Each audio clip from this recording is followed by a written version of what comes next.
And we are live. All right, welcome. Hey, everybody that's probably going to be watching this later on. Yeah. We got a whole 5 members now. 5. And I'm showing you 10, but we got Really? 5. Yeah. Isn't that awesome? Yeah, it is. Very. That's a major achievement. And we're Yeah. in our 5th week. There's a synchronicity there. I'm loving Mhm. it. Yeah. That's weird because there was a significant 5 in Taylor's reading yesterday. Really? So we've got Yeah. 555 energy then. Yeah, big time. Plus, we're in a 5 energy year, universal. 2021. 2 plus 2 plus 1. Yeah. Yeah. Wow.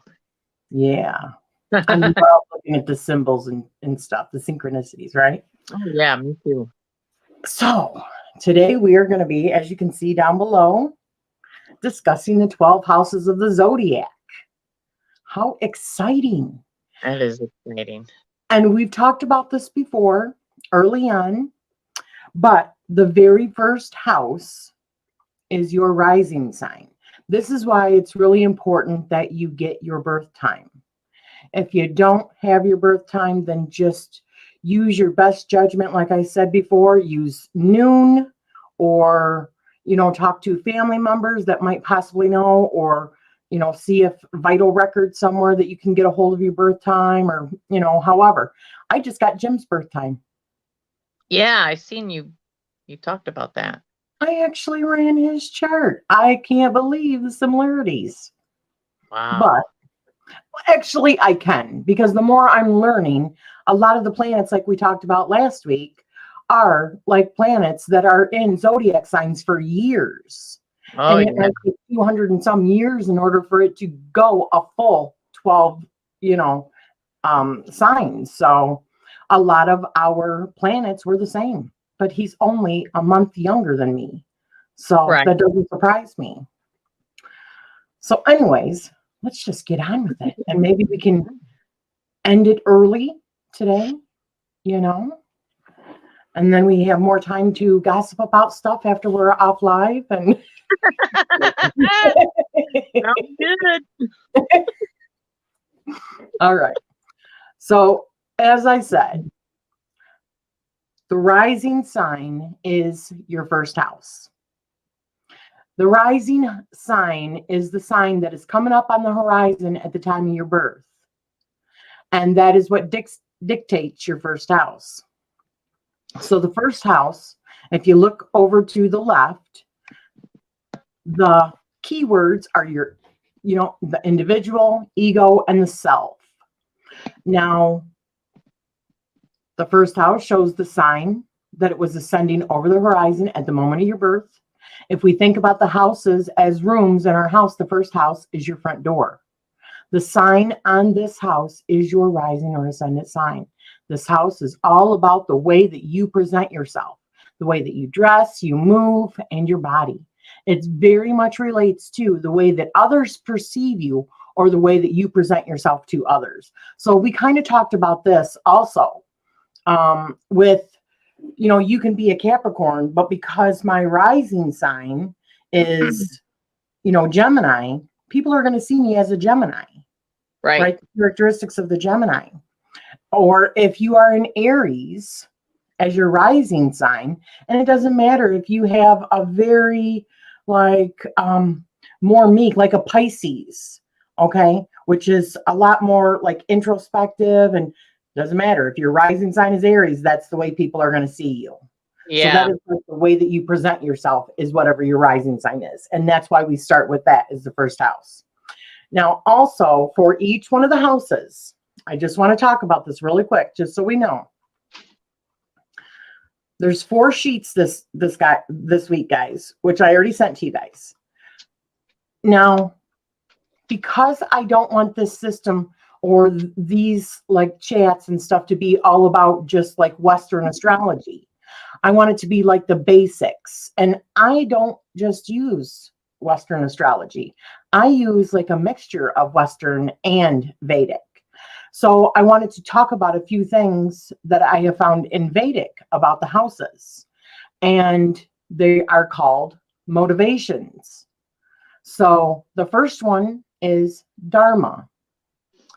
Dharma is all about our duty and righteous action towards others as well as ourselves. This is where we find our life purpose and our soul's urge in this lifetime. Our houses are reflected in, so our first house, our fifth house, and our ninth house are the houses of Dharma. Sissy, you want to read the next one, which is Artha? Artha is about our meaningful and respectful actions and or activities. This has to do with our goal-oriented behavior as well as our work and finances and all practical matters. The houses reflected are the 2nd, 6th, and 10th. Yeah. Then we've got Kama. This motivation is all about the things that we desire and have passion for, our actions driven by emotion. These motivations drive us towards our progress in the material world. So the houses that are reflected are the 3rd house, the 7th house, and the 11th house. And then the last one, Moksha. Moksha, the desire or need to break free of the other 3 motivations of Dharma, Artha, and Kama, which tie us to the 3rd dimension or physical reality and unlink us from the karmic cycle of death and rebirth. The desire to have liberation, enlightenment, and or nirvana. The houses reflected are the 4th, 8th, and 12th. Right. Wow, that's interesting. So as we go back to the first page again, you'll also see on the right-hand side where, like on the very first one. So we talked about Dharma. So the first house, which is individual ego and self, and what we just talked about is a Dharma house. Okay. But it's also a lucky house. There are a few of the houses that are considered lucky. And there are a few of the houses that are considered cornerstone houses, which means these are like the major building blocks of our lives. These are the like strong emphasis houses. So we have the lucky house, which are, there's 3 of them. Your 1st, 5th, and 9th house, I believe, are your most auspicious houses. So they're the luckiest houses that we have. Oh. And then we have, as we go down, you'll see the different ones, but those are all on the right-hand side. Okay. So if you want to do the 2nd house for us, sis. The 2nd house is our wealth, gains, possessions, and finance, which that's also our sun, right? No. Oh, it's just, never mind. It's rising and then it goes on. Yeah. Right. So for instance, if let's say, for instance, your first house, which is your rising sign, is Libra. Okay. Uh-huh. The next one after Libra is Scorpio. Yeah, Scorpio. Okay. So that would be your 2nd house. And then Sagittarius would be your 3rd house, and you move right on around the zodiac. Okay. All right. So the 2nd house shows how you handle your belongings that you hold sacred. Money, objects, and qualities in yourself and others are what this house shows. It also shows the side of you that maintains your possessions and what you buy for yourself, as well as the amount of money that you earn. It shows what you're willing to do for money. So it's also highly related to your self-esteem. So if you work hard for your money. Yes. But if you have low ethics and you hurt other people in order to get your money, you know what I mean? It's also reflected. And this is a house of Artha, which, if you remember, Artha was the one that is like goal oriented, right? Yeah. Yeah. So that would be your 2nd house. And it's also a challenging and a healing house. So meaning there are challenges to this house and or the possibility to have great healing from the challenges that you face in this particular house. Gotcha. So then we go on to our 3rd house, which is communication, writing, and memory. This is a Kama house. This is also a developing and accumulation house, which means the ones that are developing and accumulation houses are the ones that happen to us later in life, not as we're children, not necessarily as we are young adults, but it's more the things, the realizations that come to us, or the accumulation of stuff later in life, like middle age and beyond. So the third house is related to our neighborhood, which includes like where you shop, work out, bank, mail out your letters. This is the side of you that takes care of the day-to-day routine tasks that you don't have to think much about. It's just the mundane stuff that we do every day. This rules over that. This also relates to childhood and your grammar school, and shows your relationships to your siblings, and the way that you communicate, and your attitude towards tiny adventures and or short trips. But remember, this is a developing and accumulating house. So this is more like later on in life. Okay. And after you're an adult and your routines. Interesting. Yeah. So the fourth house, which is home, family, ancestors, homeland, and children. And this is influenced by Moksha. Right. Moksha, if you remember, is the only one that is trying to actually detach from the other three motivations. It is trying to become enlightened and get away from the 3D manifested world. So you're looking for like ascension, enlightenment. That's what Moksha is, nirvana. I see. And you have Cornerstone House.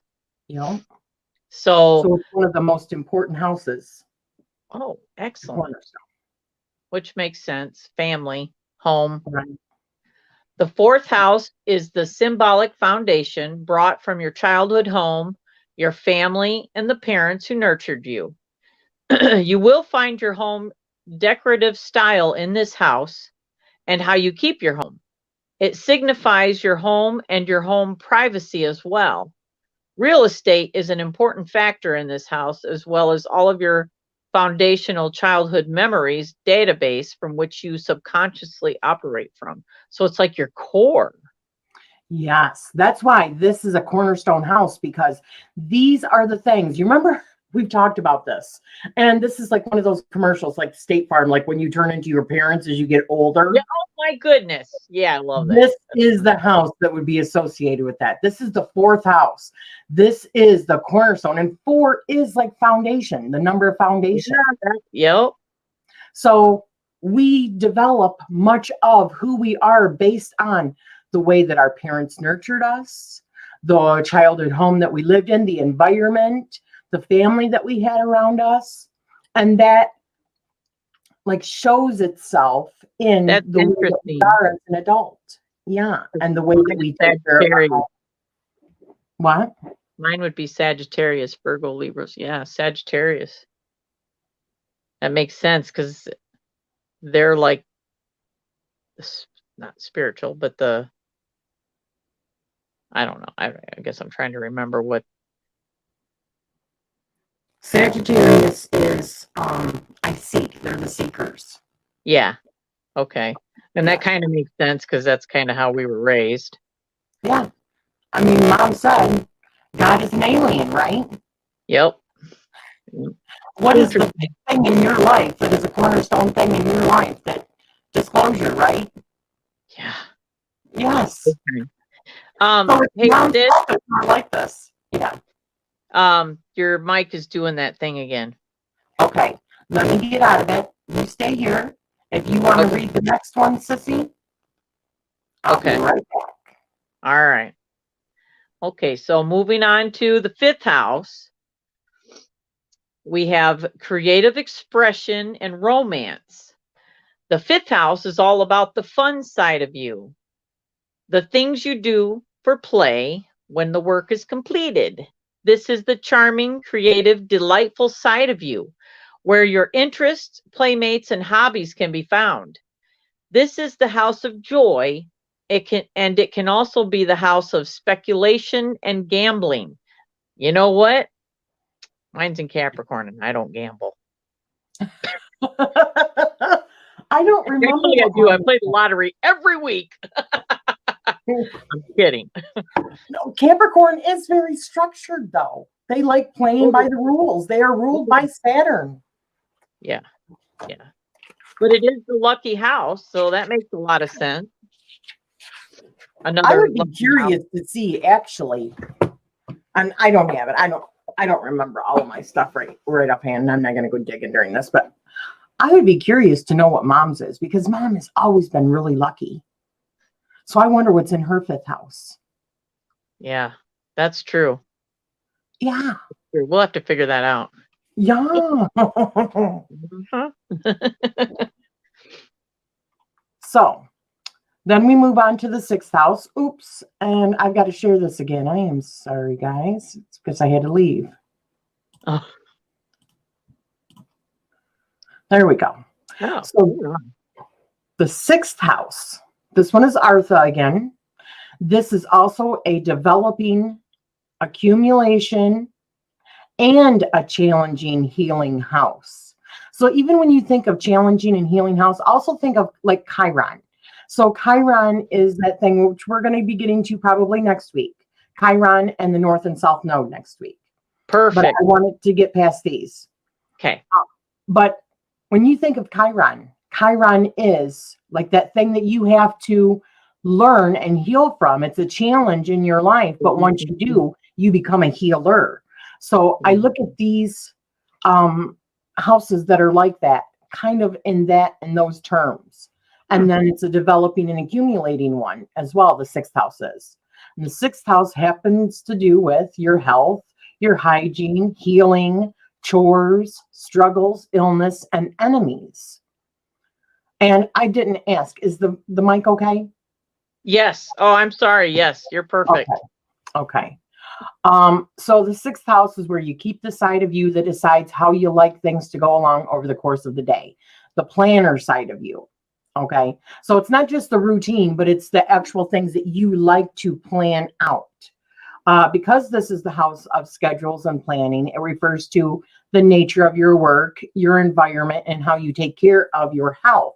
So this is where yoga and the way that you eat, your diet, any kind of issues that come up in your health would be in this one, and your hygiene, how you take care of yourself and shower and wash your hair and pamper yourself and take care of the chores that you're supposed to do. And this is also how you take care of your animals, because those are the daily things, but that also has to do with their food and hygiene and stuff like that.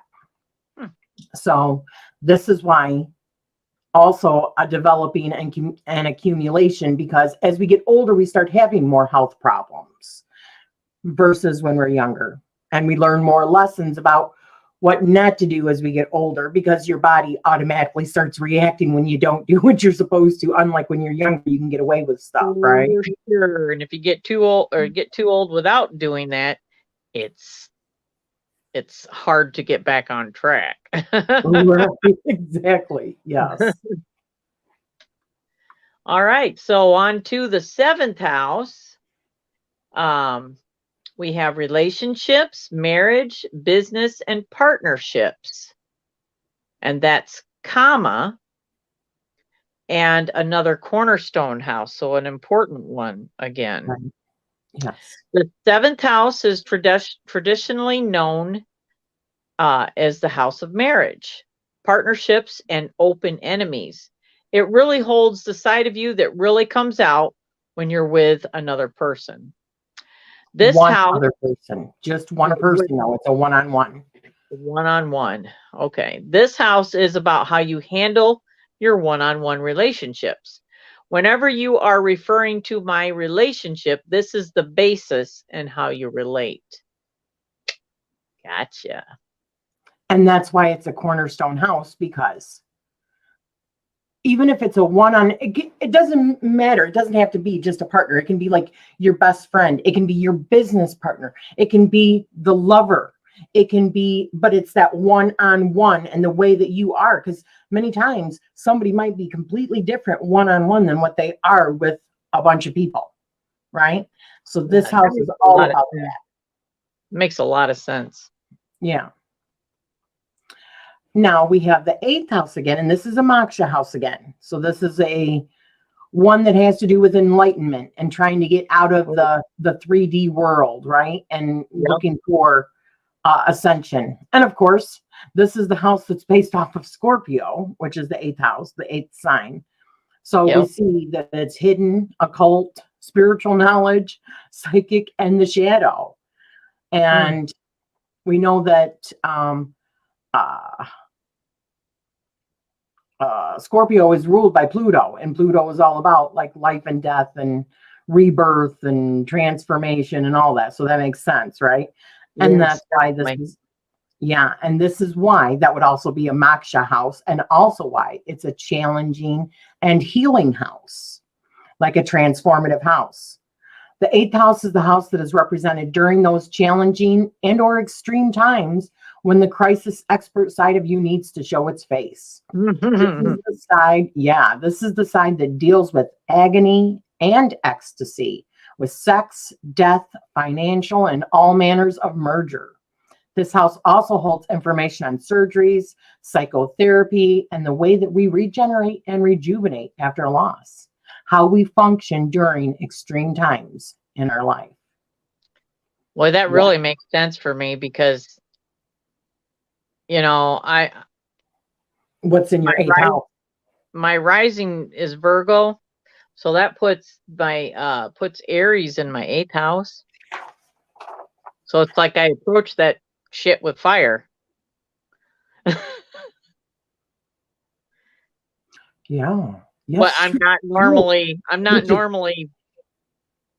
in your face kind of person, but when I'm when it comes to this kind of stuff, yes, you are. Yes. That makes complete sense. I'm going to mute myself while you do the next one. Oh, okay. All right. So on to the 9th house, which is Dharma again. We have Dharma, spirituality, religion, and inner knowing. And it is another lucky house. The 9th house is all about how you handle new experiences, foreign places, long distance travel, and legal matters. This is also a house of higher education and big picture stuff like politics, religion, philosophy, and our beliefs. It is also about publishing, advertising, and how we handle forming our opinions. It is known as the most auspicious house and the house of Dharma. Dharma is our main purpose in the lifetime. Gosh, this stuff is now. I'm so glad you did this because it's like makes a lot of sense. Yes, and the 9th house is based off of Sagittarius. And mine's Taurus. So I'm stubborn when it comes to all that stuff. But you're also grounded. Taurus is very grounded, right? So this is where the last week's stuff that we did on all of the signs and all the lists for each one of those, you can look at those and go, wow. Oh my goodness, yeah. You see what I mean? Oh my God, yes. So then the next one that we have is the 10th house. The 10th house is based off of Capricorn, which is the 10th sign, right? Oh, okay, yeah. So this has to do with karma because obviously we know that Capricorn is ruled by Saturn, and Saturn is like karma and father time, okay? Has to do with career, has to do with business, achievements, administration kind of stuff, you know, and also the father, like father time, that male structure in your life. This is also a cornerstone and a developing and accumulating house. So this gets stronger as you get older, and it's a foundational house. Wow. Okay? Yeah. And the 10th house is also where which we have not got to yet, and we will get to that. But that is where the MC, that's our midheaven point Oh, on our okay. chart, the 10th house, the cusp of the 10th house. That is the highest point of our astrological charts. Huh. So the 10th house, and it's also Artha. So it's one of those goal oriented, what did it say? Like duties and stuff, right? Artha is about our meaningful and respectful actions and or activities. This has to do with our goal oriented behavior as well as our work and finances. Exactly. So the 10th house is your public side. It is the house in our chart that describes your public career, reputation, and social status. This is the side of you that takes time to learn and become accomplished, which is why it's a developing and accumulating house. It shows your behavior in moments of authority and when under someone else's authority as well, like that father figure. This is your house of vocation and or your life's work, purpose, and or calling. So this is the house to look at when you want to know what is your calling. Okay, what is in that house? I think you can also find past life stuff in this house. Yeah. Because it's also very much a karma house. Interesting. Yes. All right. So the 11th house is about your friends and your social activities, connections, and career profits. It is a developing and an accumulation house. Well, that makes sense with it being so close to the 12th house. And it's comma. The 11th house shows the side of you that is the team player. This house helps you find your peer groups. It shows the types of organizations you join and the folks you consider your kindred spirits or your soul family. Wow. This house shows how you will act in group situations as well as the causes and social activities you hold in your heart and of high importance. And okay, with knowing that, can you guess which one this is based off of? The 11th one. Oh, that's Aquarius.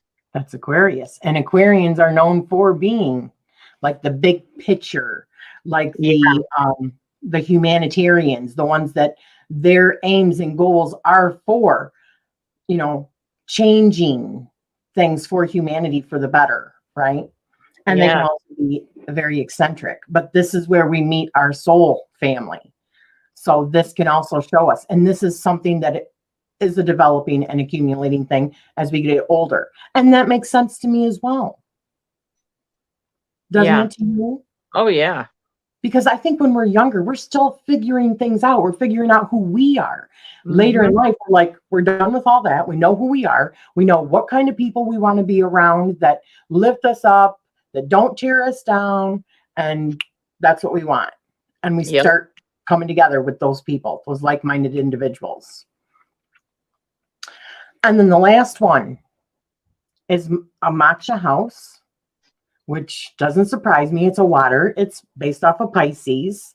This is also a challenging and / healing house. This is about endings. It's about the psyche. It's about psychic states, meditation, moksha, and foreign lands. The 12th house is where the secret and public side of you resides, where we retreat and regroup when we need alone time. Secret affairs and dealings take place here, as well as hospital stays, a house of endings, and where we merge with the unconscious. House of confinement, secret desires, psychic states, and moksha. This is your place of fantasy, illusion, and pretend. Moksha is the desire to break free of the karmic cycle of death and rebirth, liberation. I've noticed that all the houses that have are represented by moksha, or water. I have fire in those. Really? Yes. And I'm wondering if that's not I've never been a depressed person ever. I just never have been. Yeah. Me neither. Me neither. And yeah. Yeah, I'm all just the wondering if mountains that are has based off something to of do with water. it. Yeah. I did not even put that together, sissy. I didn't. I'm just wondering. It kind of makes sense. You It know. does. It absolutely does. And maybe why you have such strong convictions. Also, that water can drown out also your fire too, though, This sometimes. is true. It can Very drain true. you, And right? sometimes it does. It's like after something major, I need like at least 3 days of recuperation. That's me. I need to look closer at my chart and all these and see, but this is the beautiful thing of us, and I keep on saying it every week, but this is the beautiful thing of us learning Oh my together. God. Yes. Because Like I am, yes, oh my God. exactly, exactly. And the things that I am learning and or you're learning or we're learning all together at the same time, it Mhm. gives us light bulbs, but Yeah. it'll make us I guess have this like passion for it. I mean, it's Yeah. like exciting, It or is. at least it It is is. to me. It's exciting. It is. Very. Because it's Yeah, like as I'm going through these, I have my chart in my mind. So, I'm sure you're doing the same thing. actually, I just ran my chart again, so I get confused as to what's in. I know that I do have, and this is funny. I do have lots of stuff in my sixth house, and most of those, and it's Scorpio that is in my sixth house, and sixth house is health and hygiene and all that. And Right. I just went through and am going through major transformations within my body and my health and stuff Oh, like that. big time. And I have several planets, and I think there's like 5 things in my Scorpio house of the sixth house. But is that Some, Western? That's Western, right? no, that's sidereal. Oh, sidereal. Okay. Sidereal is like a mixture of Vedic, real time sky or whatever Vedic stars. Yeah. However, within the Western system. Right. So that was another week. We got through this Yay. pretty quickly, 30 some minutes. Yeah. So are you feeling like from the beginning of this that you have a much stronger understanding of a chart now than what you did? Oh, yeah. Big time. Yeah. Yeah. And I Awesome. did go through, I've got everybody's charts in the house. So now I can, have a little And fun with it. exactly. The more you know now, are you discovering that they're telling you stories? The more that you uncover, it's like seeing stories. Yeah. Yeah, Yeah. certainly. And I can see, people that only read the astrology in the Horoscope. paper or whatever, Yeah. just the basic, they don't put much stock in it because that's not, that's so basic and it's meant for a day to day. It's just, It's this not real. I mean, this it's could be used, because I think about it whenever I meet people. If they make the mistake and tell me their birthday, it's over for them because I know what's going on in there, buddy. I know what's going on. You're dissecting that stuff, right? Yeah, yes, I am. I would love to hear whether or not these are beneficial for you guys. And I mean, the ones that are watching this later on, please leave us a comment. Let us know whether or not you are finding this helpful. Like I said, next week we're going to be discussing Chiron. We'll be discussing the North Node, the South Node, and we'll probably be talking about on your chart where your ascending sign is, where your midheaven sign is, and where your descending sign is. Okay. Okay. Because, I mean, if we have time, but we're definitely going to do the Chiron first, because I know people have already wanted to talk about the Chiron and the North and South Node. Yeah. And we are going to eventually get to all of the, like Lilith, And then dark you know what I Lilith. think you should do when this is all said and done, sis? I'm not sure how many, weeks you're looking at just for like the basics or whatever. But once we get to a point where we can cover a chart, we Oh, should we're going to be doing that too. like maybe do yours and my chart, like do your chart one time, do mine, and then bring somebody on and do their chart. Oh, yes, absolutely.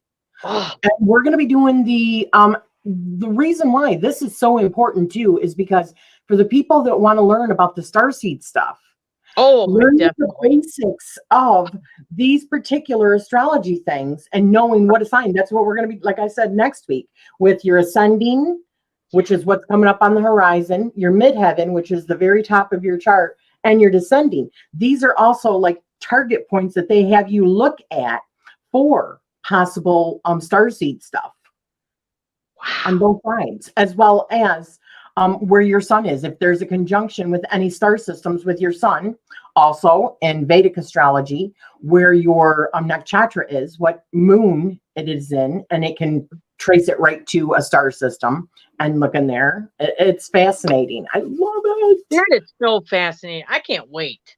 I can't wait. I've already got 2 people that want to have us look at their charts throughout the starseed system or the starseed series. So, yeah. Can't wait. Yeah.